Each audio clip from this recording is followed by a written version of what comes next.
Day Dawns ARKS! Welcome everyone to your weekly PSO2 podcast, recorded live on Saturday, May 2nd. My name is PrinceBrightstar, and along with me I have Zance21. Say hello! Hello! How's it going, everyone? So, pretty big week. We had yet another urgent quest dropped on us, as well as a feature that, frankly, the Japanese side had not seen in quite some time. I want to say it's been like 3 or 4 years since the last of the ARKS League had come up over on that side. I wouldn't say 3 or 4 years. I remember ARKS Leagues happening sometimes while I was playing during episode 5, I would say. Well, regardless, it has been quite some time since they've seen it, so it was interesting that it came up, but we will get to that in a little bit here on the show. Of course, we got regular site updates as well as new scratches today, and of course, it's also PSO2 Day, but before we get started with any of that, let's go ahead and start into how our gaming weeks were. So, Zance, why don't you go ahead and lead us off? Okay, then. Not too much, but a really interesting thing actually came out very recently. So there are these Pokemon Mystery Dungeon games on the WiiWare that never saw a Western release, and I believe it was on Tuesday, a English fan patch finally was released of it. Nice. So I've been playing through some of them, and they are what I expected, an extremely basic version of Pokemon Mystery Dungeon. It has some interesting mechanics that are exclusive just to this game, but other than that, it's very basic. Gotcha. I'm enjoying it though. Besides that, I've been playing Final Fantasy 11 on a private server. Trials of Mana, I've been playing more of that, finishing that up. And I want to get back to streaming Final Fantasy 7. I really need to finish my playthrough of that. Yeah, I'm kind of in the same boat on that with the remake. At least I'm still stuck in the second reactor, just waiting to take on the Airbuster at this point. Okay. And honestly, when it comes to new game releases, there's a few coming out that I'm still interested in. There's a Hatsune Miku game on Switch. I am a big sucker for rhythm games. So I might get that, but at the same time, I don't have that much money, so I might hold off on buying any new games for a while. Just try to get through my backlog. Yeah, that's probably going to be the case for a lot of people at this point, given where the world is and given really what a lot of companies have done to their workforces as of late. I'm one of the lucky few ones that still has a job through all this, but there has been a pay cut at the same time. And I can go on about talking about my opinions of everything going on, but this isn't the place for that. This is about video games and PSO2. So let's keep the topics to that, because it's more fun. Indeed. Anything else you wanted to bring up in your week? Honestly, not much else. I've been seeing my drive to play some games drop because there's nothing else to do. So it was like, okay, I could go through some of my backlog. I could work on making a Dragon Quest video like I've been wanting to for a while now. Yeah, I could do any of that. No, I'm just going to sit at my computer and basically do nothing for 3 hours. That sounds great. Gotcha. Yeah. As for myself... How's your productivity been? So, I'm still going hard on PSO2. I did hop over to the Japanese servers last week and did check out the ultra hard VR training tower defense, which is not something that's available in the North American servers currently. That's what's technically the 5th version of the mining base defense, but we still have like 3 other iterations to go through before we even get to that one. It was I think the best way to put it is that as long as you got a good group, you're not going to fail at it. But it's the same thing we've seen before. It's just a difficulty increase. Adding in some of the ultra hard enemies, but at the same time, the Coronians and Shironians, or as we know them over on the North American version, the Nightfallers and the Daybreakers, I think. Daybreak Province. There haven't been any ultralizations of those guys, and so as such, they're still in their same forms essentially. Okay. And then I also checked out the Chapter 4 story finally, and the big question I've got about that is, what did we even do there? I mean, okay, yeah, we helped out Itsuki and Rina in terms of teaching them how to attack the Shiva's forces, but at the same time, when we got over to when we met up with Kori and Hitsugi and Enga, they were fine. In fact, they were more than fine. It was like, what are we even doing there? They can take care of themselves. And then of course you got Hagito, Hagith rather, who just brings out the Yamato in the middle of Tokyo. So I'm like, what? Why did the ARKS even come here? Even Faleg was back by that point, and she brought out her Phoenix kick, and things were fine. I'm like, what are we even doing on Earth at that point? Which, there's no question that's coming, guys. It's if you weren't aware, Earth is episode 4. Yep, it is the meta episode, as I call it. Yep. Speaking of which, they might. You actually mentioned before with how the current time attack thing is. No one could do the current time attack that's for rewards. Yep, and the same thing's going to happen next week if they don't change that, because that's going to be Traces of Darkness, and then the one after that is going to be Tokyo time attack. Yep. So we're going to be going 3 weeks without anybody being able to do the time attack rankings, unless Sega finally takes notice of what's going on. Yep. Now, the one good thing that came out of Chapter 4 is that they are talking about resealing Shiva. And that goes back to that post I put on the forum a while back saying, hey, this could all be leading to Algol. Now, granted, they're talking about using Omega, which is Episode 5 content, the Akashic Record, using that to seal Shiva away. But we don't know what form Omega is going to take once she is resealed. Is it possible that Omega could turn into Algol after that? Or is that plan going to fail? I'm sticking with that idea until we see more out of this whole thing, because there are just too many signs at this point.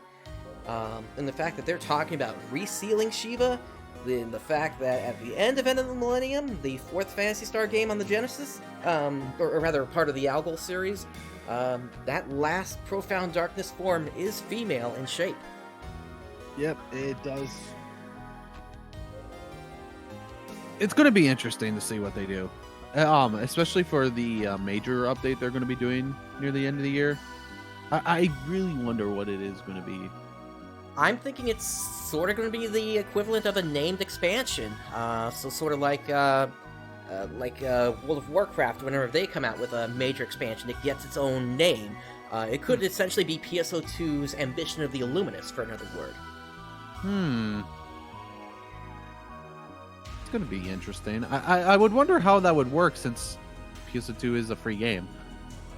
I think it's going to be more coinciding with a major overhaul of the systems. Well, yeah, because of Vita being discontinued. Exactly, yep. So they're going to have more memory, they're going to have access to let players potentially do more things. I'm hoping they allow players to do UI customization finally. my god, that would be so good. I know. I'd love to get the old Alpha 1 UI back where enemy data was in the upper left corner, or rather where player data was in the upper left corner.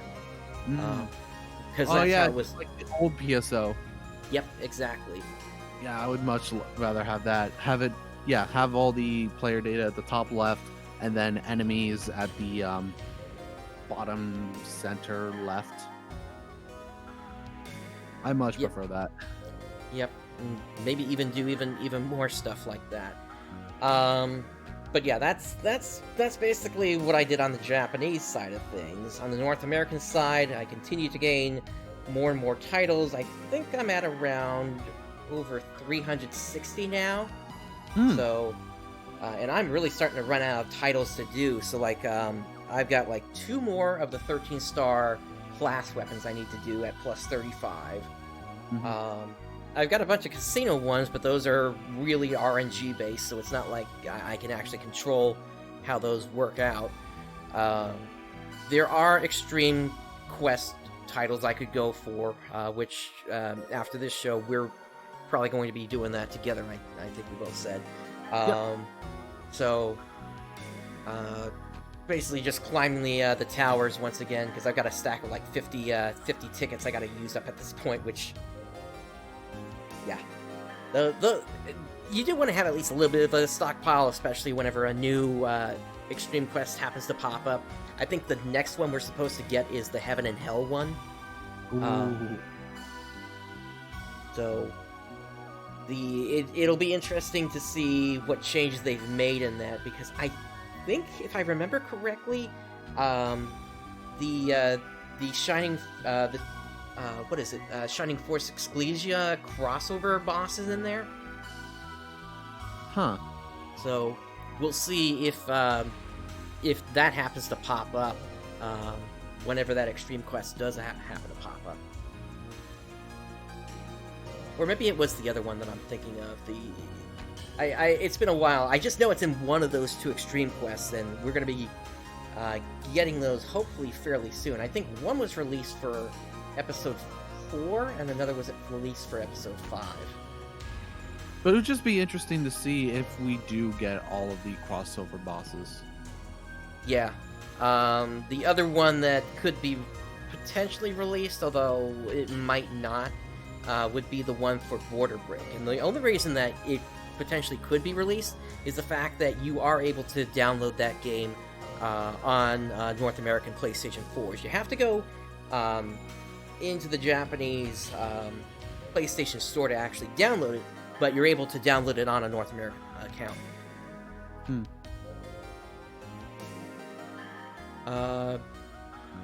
But yeah, so I'm continuing to work on getting my main character leveled up on the North American side.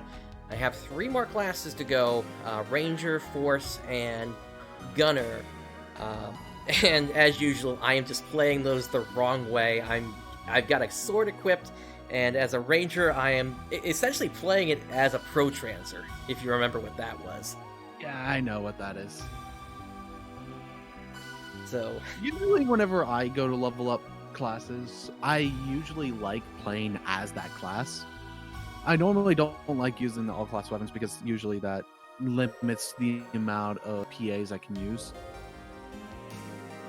I would agree with that, except for me, since I'm a Hunter main, I can just have Hunter as my subclass, and hey, I still have access to all those photon arts, and I still have access to my automates, so I'm pretty much good to go at that point. But yeah, we'll see what else is coming down the pipeline, but for the moment, I think we need to start hopping into today's content. So, alrighty. Let me go ahead and bring up the browser here. Alright, and it is PSO2 Day.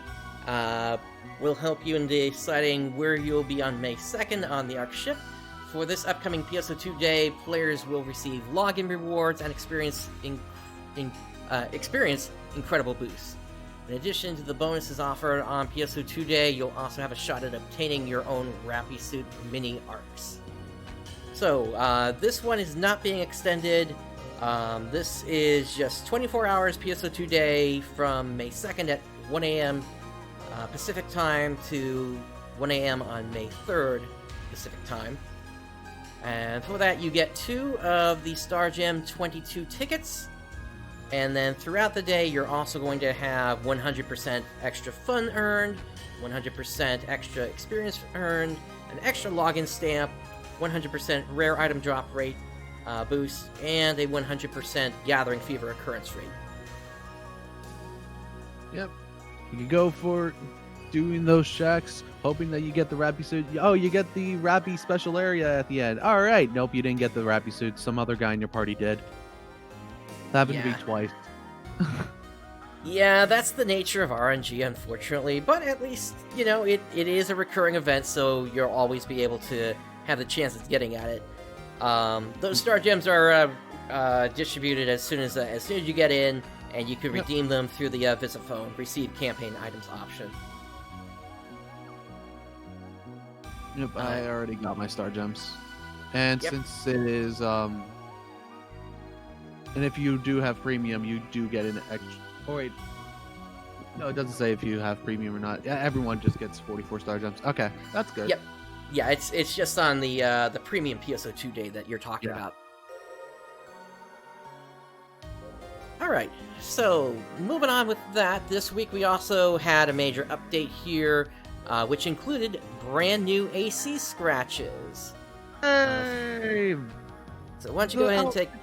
Gotcha. Let's go. Yep. All right, so why don't you go ahead and take this one here. Alrighty, let me bring it up on my computer. Greetings, ARKS. Oracle has decided to showcase some unique looks inspired by a love of the night. These items can be won by operatives who purchase AC scratch tickets from the Crimson Dawn collection. Become one with the night as you stalk False Spawn on your nighttime explorations, or just grab the attention of onlookers at the next QNUT concert, which won't happen for a while. And we got a video showcasing all the stuff. Indeed. So let's take a look at this here. We got the Freud Gallows. Looks like that has a bunch of zippers on it. You've also got the... Oh god, Tetsuya Nomura's leaking his way into PSO2. Oh no! And then we also have the Dustwick Regalia. Oh boy. We're getting the loot outfits already. Yep. And Space Jump. This one actually took several years to come out on the Japanese side. Mm-hmm. Oh, I love the Space Jump. Right. Cool set. Loot outfits. Oh my god. Oh, they're showing a cast set. Nice. Yep. They didn't showcase cast sets in the previous videos. And then we have the... Yep. I'm going to bring that back up a little bit later here. And then you have the Drolia set. Yeah. And once again, a new dance. Yep, dance sex. I love it. I love the male version of the dance. And you've got some wings. Yep, and those are probably really expensive already. Yep. And the entire dragon set as well. Oh, and the red blaze hands. Yep. All right. Yep. Hold on. What? All right. Well, while they're doing that, we do have, as shown in the video there, several items, outerwear, and of course, the price per ticket on these scratches is 200 AC, unless you go for that set that gives you multiple tickets in the same set. You get a little bit of a discount with that. Something that they didn't show was the Varza Rising outfit here as well, which is a pretty nice one. And the one thing I noticed about this is I could not find this in the blue color, which they do have on the Japanese side. I personally like the Bitter Simone or Simoon. I have several of those. So this one here. Yeah. Gotcha. And for the female one, I would say the Ford Gallows. would be my preferred one to go for. This one here. Yes. Okay. And then, of course, we have a bunch of baseware.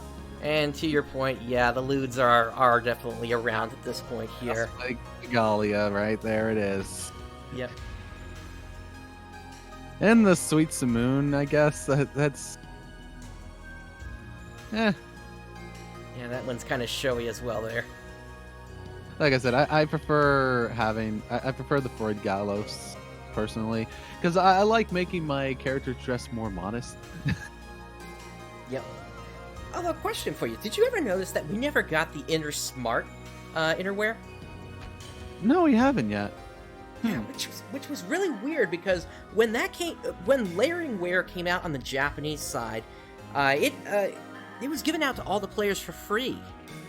So it's really strange that it was never given out to any of the players here. Weird. Once And again, of course we got gas parts. Yep. And then accessories. If you wanted to wear a helmet, here you go. The Drawlia hair. Oops. The Bitter Simoon hood and the Sweet Simoon hood. I like them. And This yep, one they're here. expensive. And Sweet Simoon. Yeah, it is. It's edgy. I love it. But it, like I said, edgy stuff on the player market's always expensive. Oh, and we got plain blindfold. There we go. That's the start of the near costumes that people can make. We've also got the Varza eye, so if you're looking to give yourself a little bit of a lizard-like eye, you're able to go for that. Yeah, those. They look interesting. Yep. And then, of course, we have all the dragon stuff here. Mm-hmm. And I'm actually going to pull us away from the browser for just a moment here. So, fans of my old Let's Play series may remember for a while that I was no longer a cast. I was basically in the form of a dragon. And this is what they looked like over when I was doing that Let's Play series.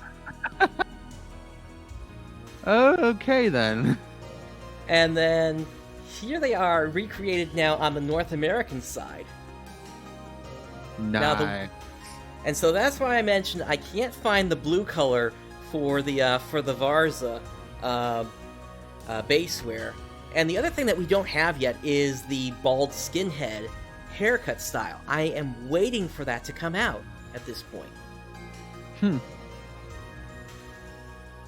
And then during that video, we also saw that emote I said I was going to come back to in a moment here. So earlier this week, the PSO2 team tweeted out an image of what they described as ninjas running in a forest, and I was like, this looks familiar.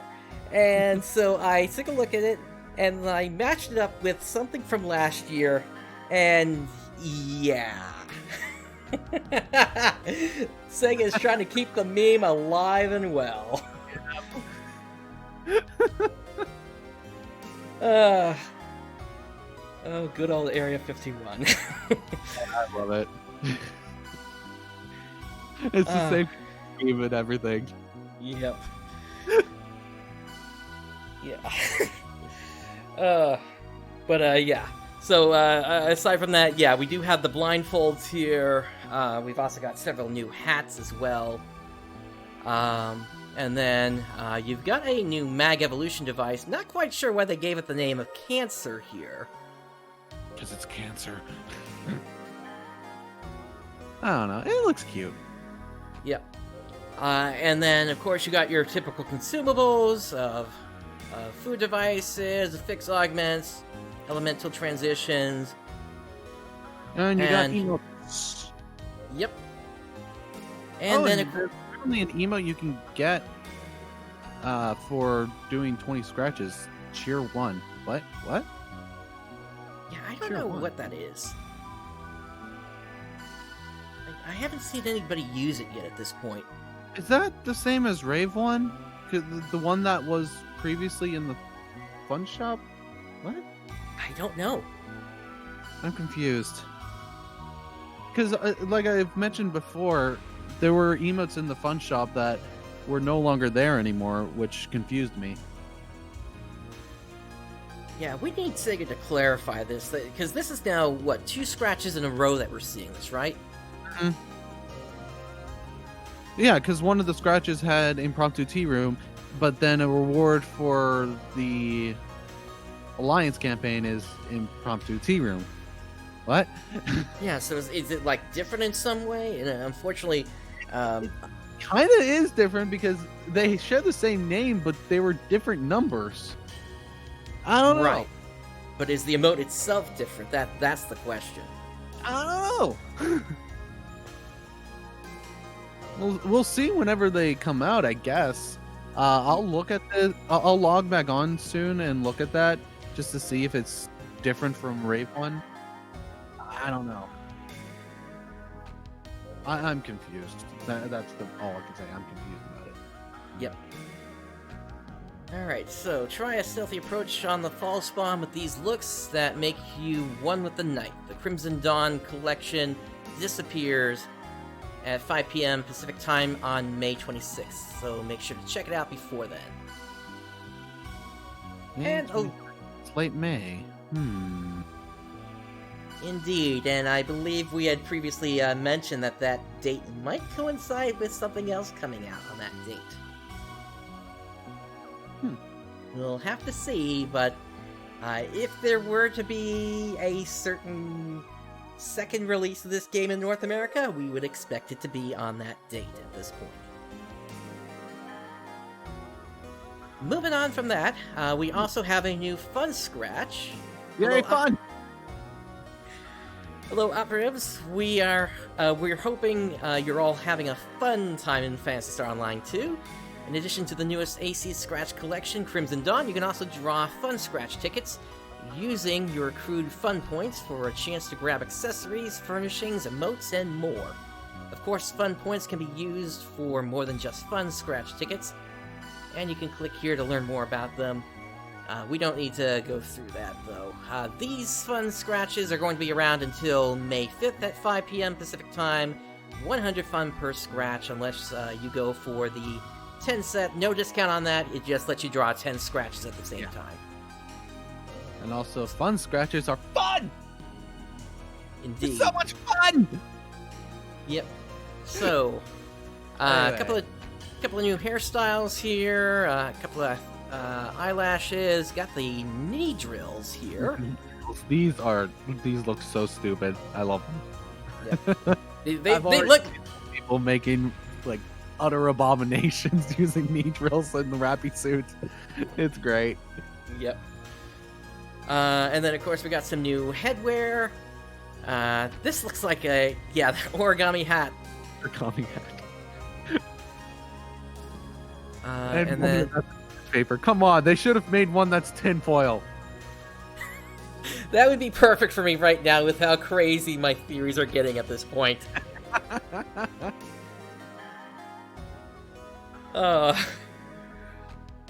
And then, of course, we have a bunch of papillon masks here. Nice little butterflies. Oh. Oh, you there?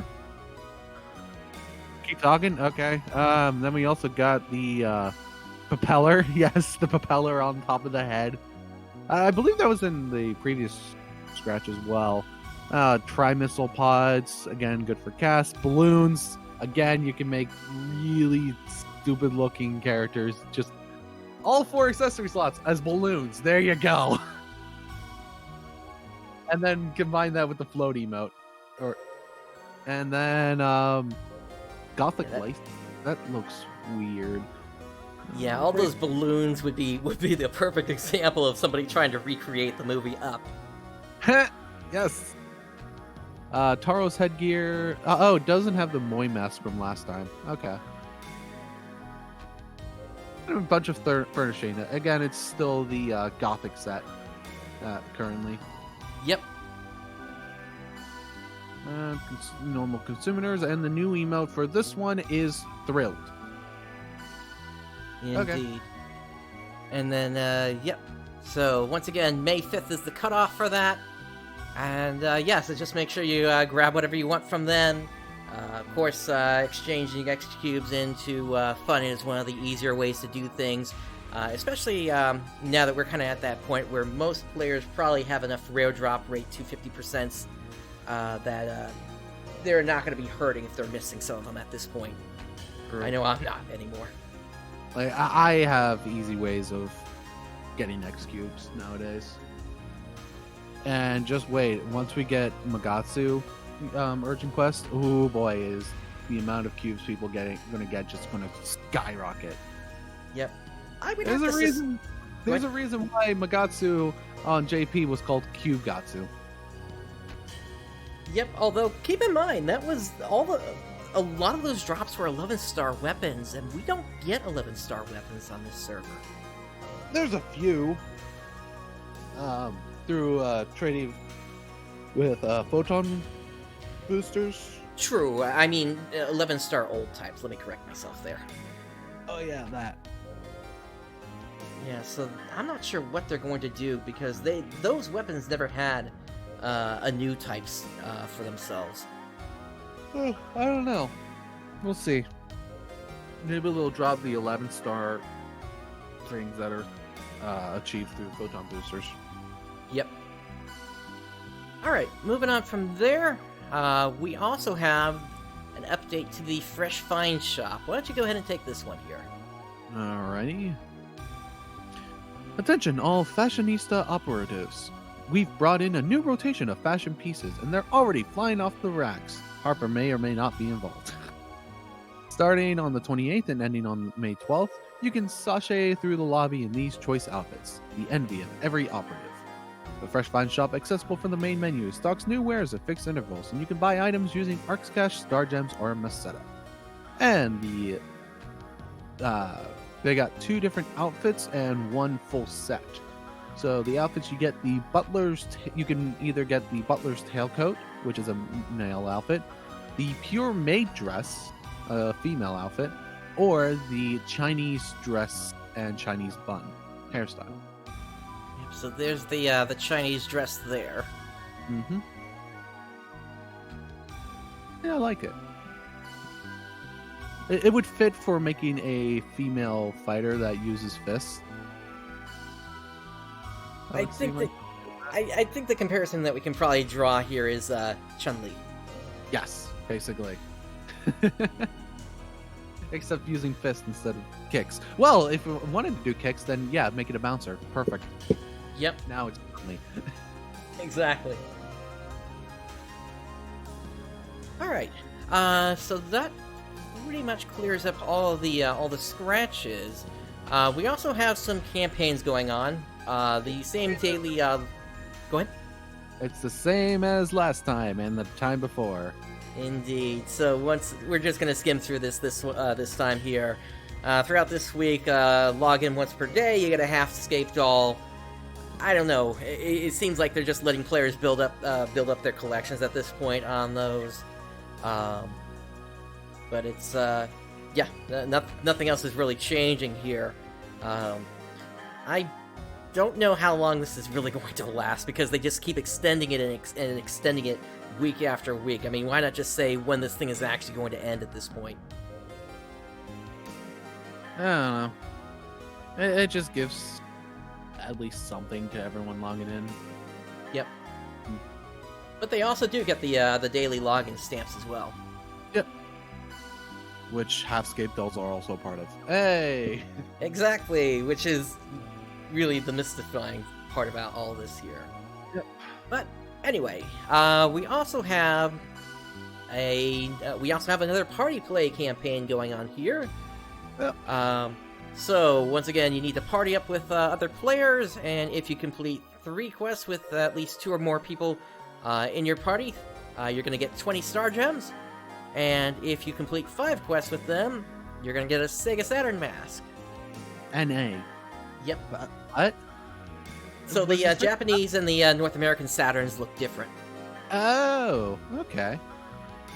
Yeah, the Japanese version was a bit more silvery, if I remember correctly, while the North American one was gray. Huh, interesting. And I love the Sega Saturn boot up sound. Yep. These are going to be around until May 12th, so make sure you get your party play in before then. Which is extremely easy to do if you do Urgent Quest. You just join a random party. You do that 5 times normally for, like, I don't know, if Luther's coming up, you do 5 Doritos fights with a party. There you go. Yep, or just about an hour ago we had the underground tunnels with Big Vardar, so easy to do 5 times with a party. Yep.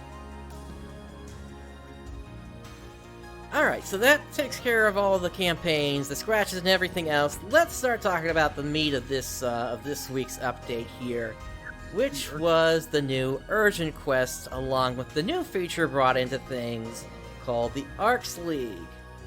So, hello again, ARKS. We have a pressing matter to deal with, in that scouts have reported numerous fall spawn approaching Lillipu's primary mining base. While their intentions at this point are unknown, it is safe to assume that they are not wholesome, and as such we need you to prepare to suit up and ship out at a moment's notice. All ARKS personnel will be required to respond, so get your shopping and leisure time in while you can. In addition to the usual excitement that revolves around preparing for a new attack from the fall spawn, for the first time you'll have a chance to compete with your fellow operatives. And they have an article here that talks more about the ARKS League, which we'll get to shortly here. Those who love concerts will notice that there are no events scheduled for this period, as Kuna is resting their voice and composing new songs to delight operatives with. Rest assured that she'll be back to serenade you in the future. So, with the new songs, keep that in mind, which means we might get a new one of Kuna's songs coming up. So which one could it be? I'm curious to hear which next song Kuna will perform in English. Or will we finally get to hear what was that other song that's usually paired with Eternal Encore? Our Fighting? Our Fighting, yeah. Or are we going to hear Our Fighting again? Because we haven't heard Our Fighting since the closed beta test. So if we remember the Japanese server correctly, I think she's actually working on 2 songs here. One is going to be Our Fighting, the Miyabi version. And then the second is, I believe it's called Eternal Story, which is a brand new song. Okay. Now those both showed up with the start of, with episode 3 they came out. So we'll see when that actually comes out. As of right now, we're still in episode 2 content, with the tower defense missions here. Next one I would expect is probably going to be the second mining base, but we'll talk about that briefly in just a moment. For now, looking at the calendar that we have here, so throughout this week, there have been ARKS League events that have sort of surrounded the Urgent Quest here. You kill Falspawn. You're basically grouped up into a bunch of 30 people, and you just kill Falspawn. Yep. And in terms of the best ways to sort of win these events, there's a couple of things that you want to do. You want to do the Urgent Quest that pops up. Yep, that's one way to get your kills in. But then, of course, there are also various areas that you can go to that focus specifically on them. For example, yes, there is the ruins. You also have the city area, which is available through ARKS Quest as well. Mm-hmm. But from what I've personally found out, the quickest way of killing the most quickly is Shack. Or Super Advanced Quest. Yeah, definitely. The if you're running just the normal super hard without advanced quests, then you're not going to have as many. Spawns.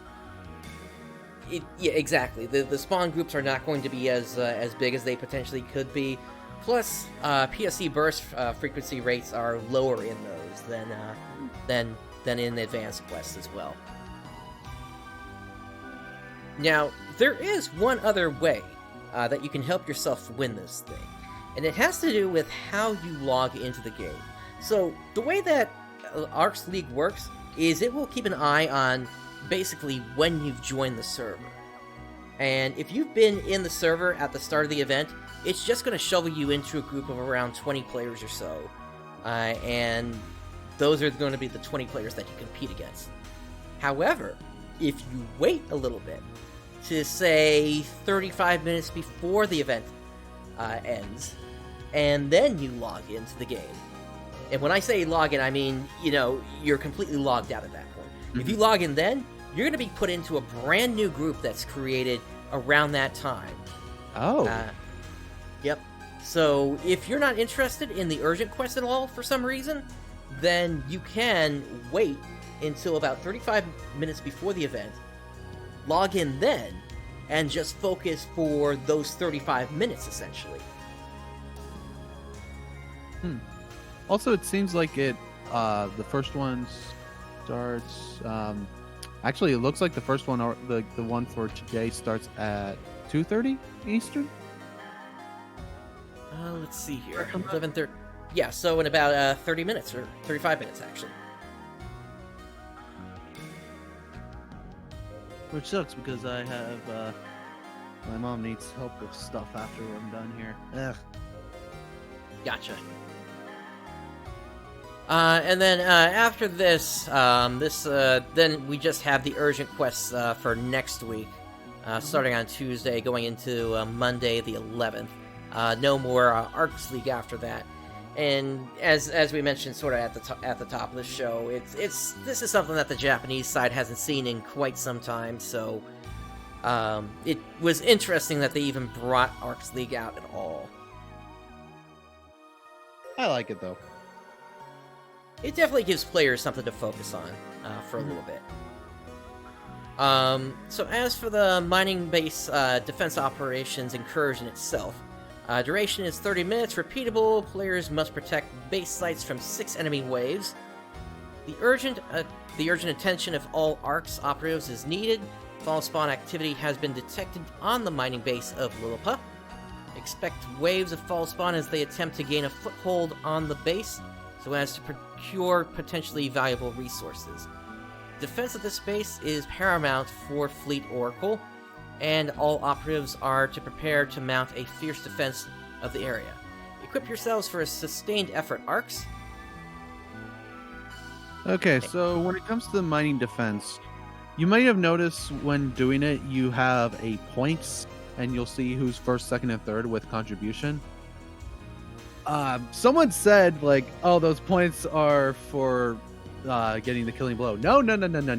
Those points are just for hitting the enemy. So if you're playing a class that has a lot of AoE stuff, and you can get around the area quickly, like, say you're playing a force or a bouncer or even a gunner, you're going to get a lot of contribution points, and you're probably going to be at the top almost every single time. Yep. But I would say the most important thing of all this is there are players that are just going around on the field, and all they do is just collect crystals the entire time. And while you do want to have some crystals, especially in the later iterations of the mining base missions, so you can activate extra functions such as AIS, generally you don't really need to do that often, especially if you're in a good group.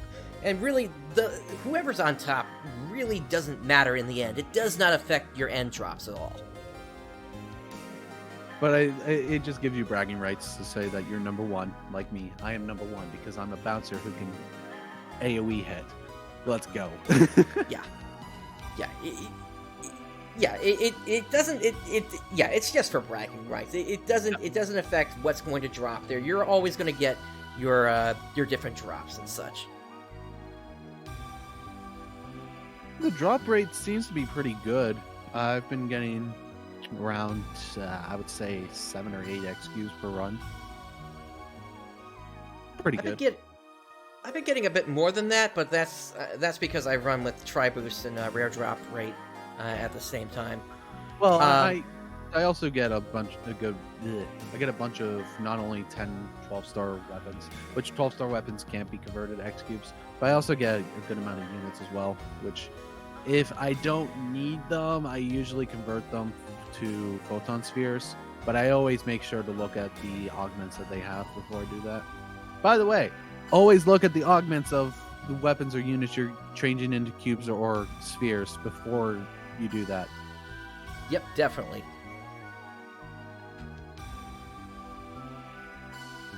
And then the other thing I would say in all this is you definitely want to make sure that you clear out your inventory before the event starts. Yeah. And keep clearing them out as you're going through each iteration, especially for free-to-play players, because you only get those 50 item slots. The last thing that you want to have happen is you got somebody that's a little trigger happy to start the next one up, and you're still trying to pick things up from the ground, and suddenly the next mission starts while you haven't collected everything because you're still trying to shovel things off into your storage. Yeah, that's never good. It's happened to me a few times when playing on JP, since I never bought the inventory expansions there. Yep. But yeah, that's beyond this. There's going to be additional versions of this. The next one is basically going to split the party up into different sections of the map. So you're going to have a forward section. If your group is good enough, you won't ever have to leave that section. But if the fall spawn do happen to break some of the gates open, then you're going to have to split your forces into 2 groups to deal with each of the attacking waves. And the next one also starts to introduce I believe it's the corrupted pads on the ground as well. And then after that would be the one with the AISs, right? Yep, that's the 8-wave one. Time on that one is almost double what it is for just the 6-wave one that we've got currently. Just because those last 2 waves just go on forever. Yep. Especially the last one, since that's one big giant enemy you have to kill. Giant enemy plus several falls as well. Yeah. Oh yeah, because Double shows up during that time. I forgot. Actually, it's Huno. Or Huno, yeah. Yeah, Double shows up in the 4th one, the one where if you've gone through the story, that's the one that Apprentice Gia is based on. But that one has 6 waves, and yeah, it's fun all around. These mining-based quests, and honestly, they're probably one of the better ways to earn experience at this point. Yeah. But for me personally, whenever I do urgent quests, especially for these ones, I do them for the drops, so I'm always on my 75 character. Gotcha. I do like how the unscheduled ones, I've been seeing the Coast urgent quests show up. I usually do those on my old characters because, hey, those are good experience points. Yep. That one with the occasional haze draw will always be nice because of the experience you get from the rare boss. Speaking of this mission, the mining-based defense operations, if you haven't seen it yet, there is a rare version of the last boss that's in this. Their name is slipping my mind right now, but it'll be reddish in color when it shows up, just like all the other rare fall spawn do. And always keep in mind, when it comes to this guy, get those bombs out of there, because those things are going to do a ton of damage to your towers if you don't break those. Mm-hmm. Another tip I would recommend, especially as we start to get into the later versions of this quest, if you see that one of the towers is about to be corrupted by one of the the growths that appear, what you can do is you can preemptively activate the barrier on the tower, and that will just get rid of it. So that way the tower doesn't take any damage whatsoever from that thing. Oh yeah, I've noticed that during NJP with episode 5, preemptively putting the tower up so the flower doesn't spawn on it. Yep, the ephemera, but that's a different version, which that then adds an attack phase, which is going to be really fun, but at the same time, I'm scared of Buster Emergency Quest showing up in NA. Oh god. we will see how that all plays out. Definitely. Memories.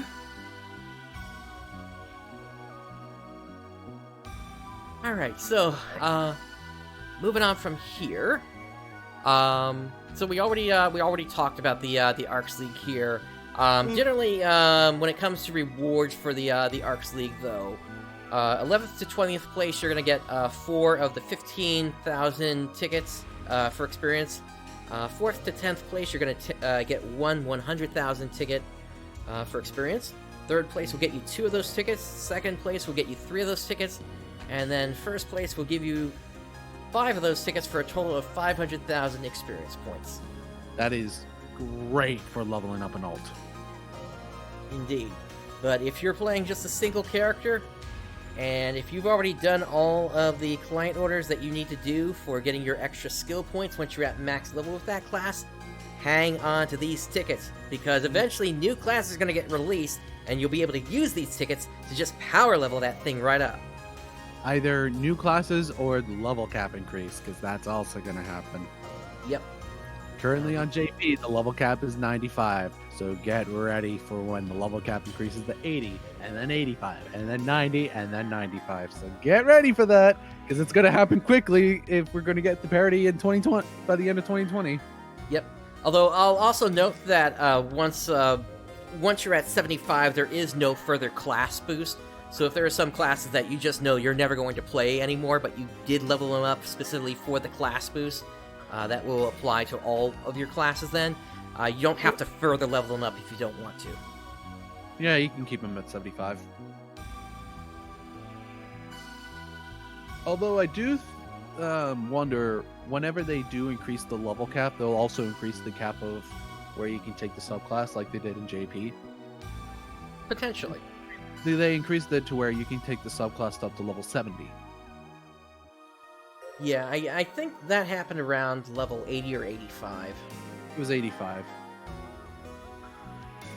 Actually, no, it was 90. When the level cap increased to 90, that's when they raised it.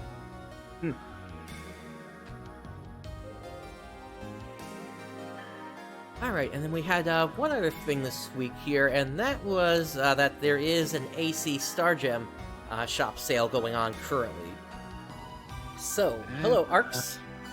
Go ahead. I'll just say it's very. Yeah, I would agree there as well. So, basically, there are several sets that are available here,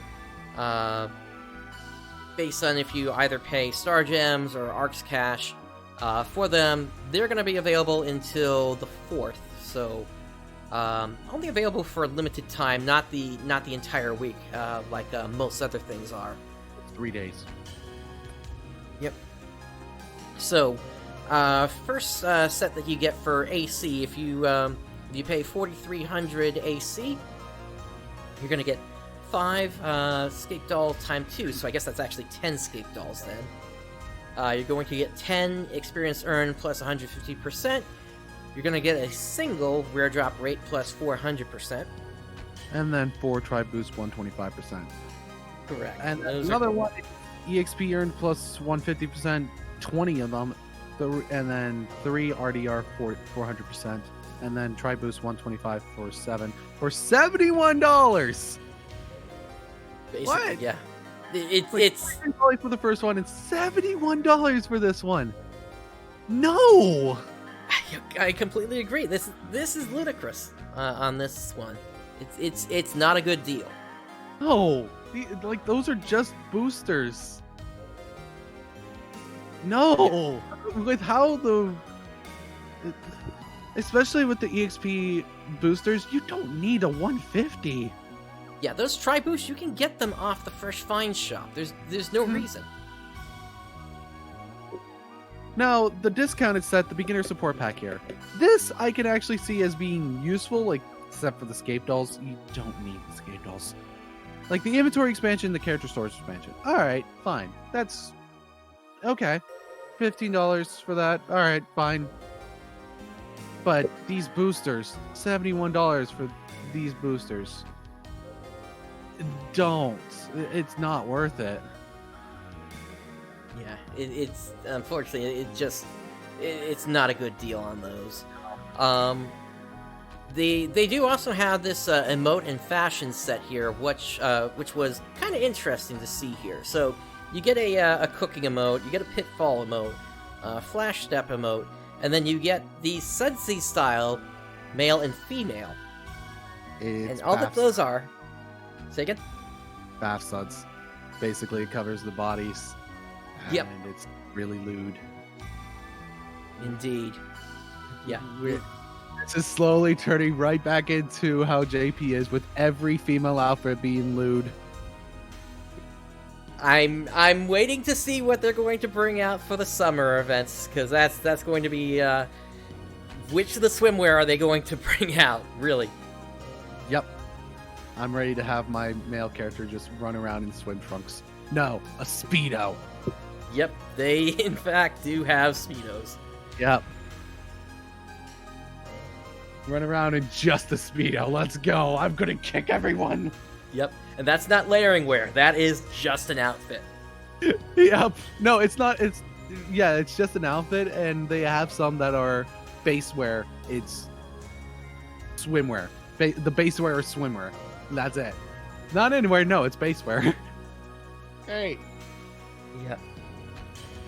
Yeah, we'll see. We still have yet to see any of the holiday-based events, or rather, urgent quests come out on the server here. So, I think the next I do remember some people data mining. They found data about the July 4th event. That's correct. Yeah, there is a she version, XIE spelled, which is they're going to show up in the in front of the fountain on the in the shopping center. And So- once you go ahead. If we get a phantom version of a character, does that mean we're going to be getting episode 4 before the 4th of July? Well, she was never a phantom though. She was.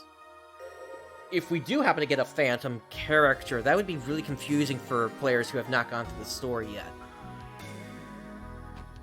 And phantom is...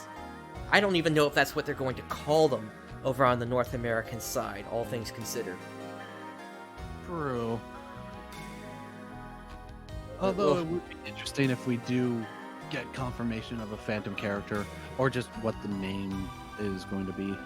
It's gonna get really confusing this whole time, because what are we gonna start calling Mother at that point?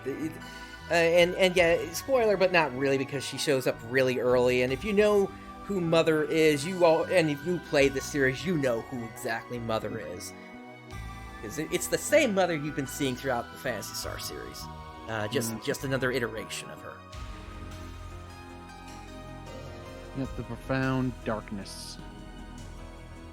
Not the Profound Darkness. Mother Brain. Oh, Mother Brain. Okay.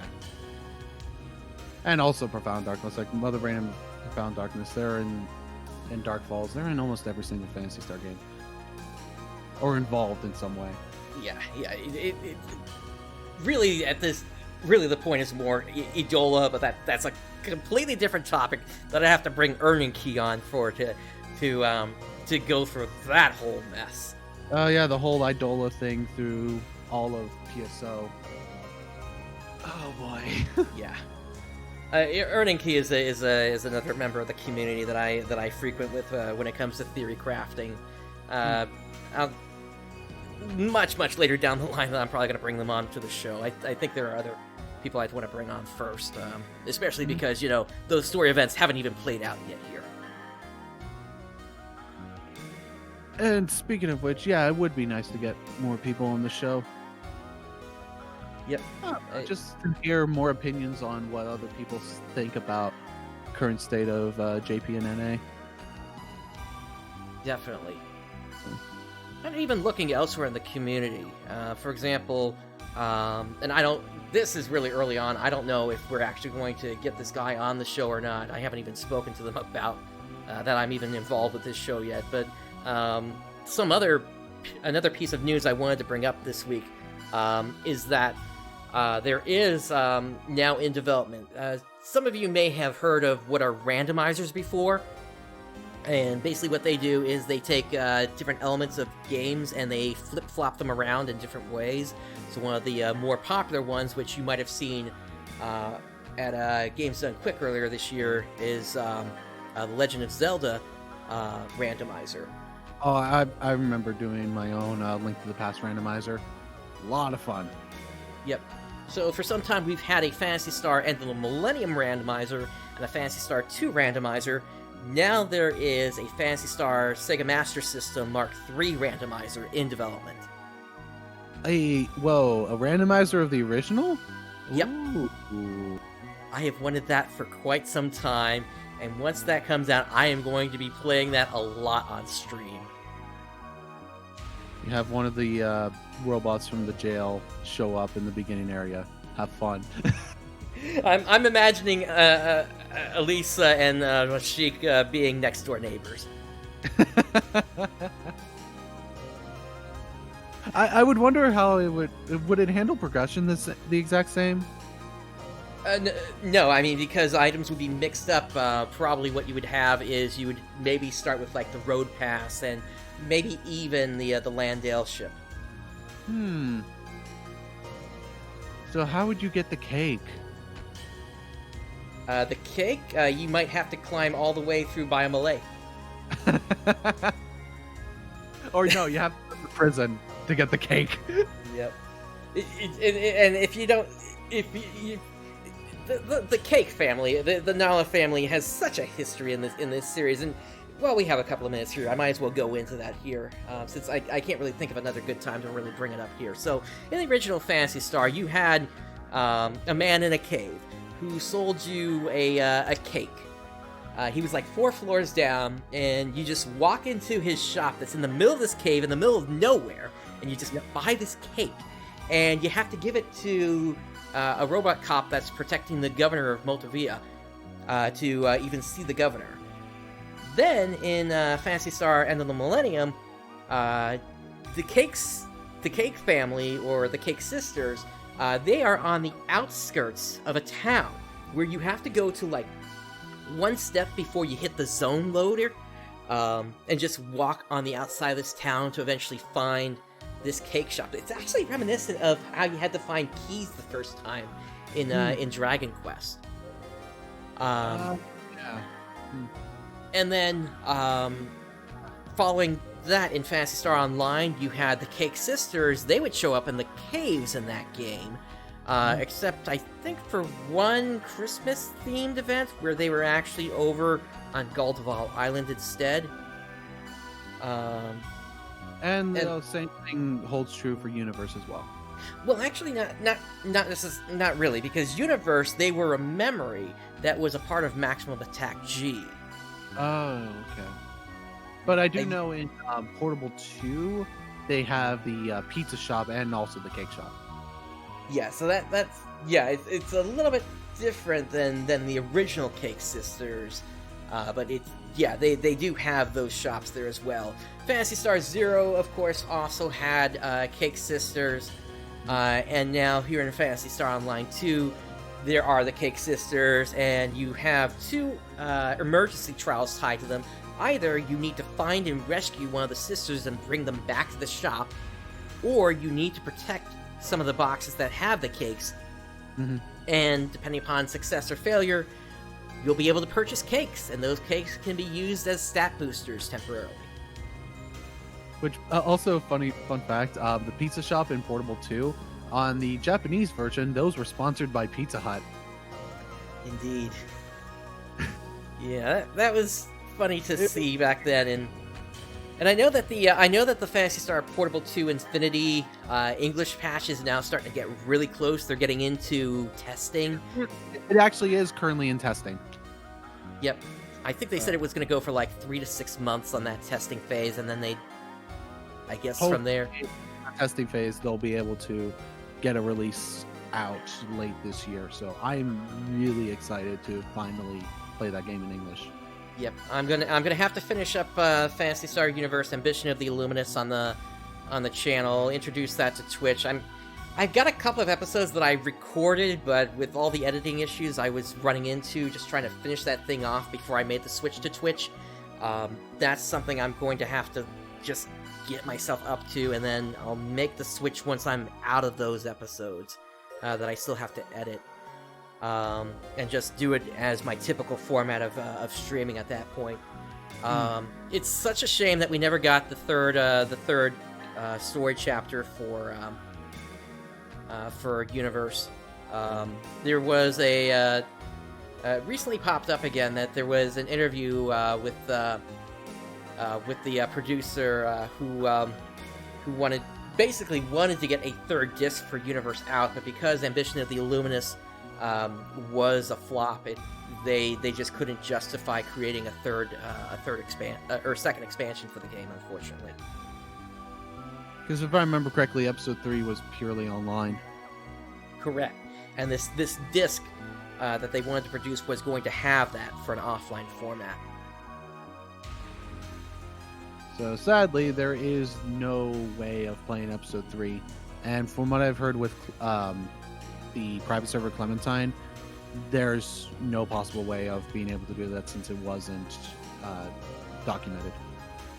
There's one person that supposedly has those story quests, Agrajog, but they have been very mum about it since they've been focusing on their I think it was called Light and Darkness patch, or I'm trying to remember what it was called again, but they've had in development an offline total mod essentially that they've been working on for Ambition of the Illuminous to essentially create that third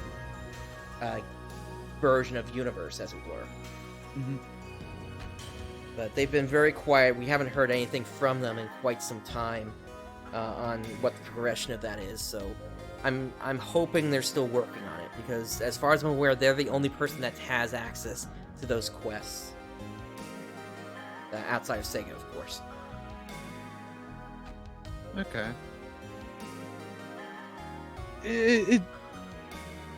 I would like to see episode 3 playable again for Universe, but if we don't, that's fine, I guess. Although it is a shame that it was only online. Indeed. Was there anything else you wanted to bring up this week? Not that I can think of. Alright, and that does it for me as well. And so that brings us to the end of this episode. On behalf of Xance and myself, thank you for joining us today. Day has dawned. Have a great day, everyone. See ya.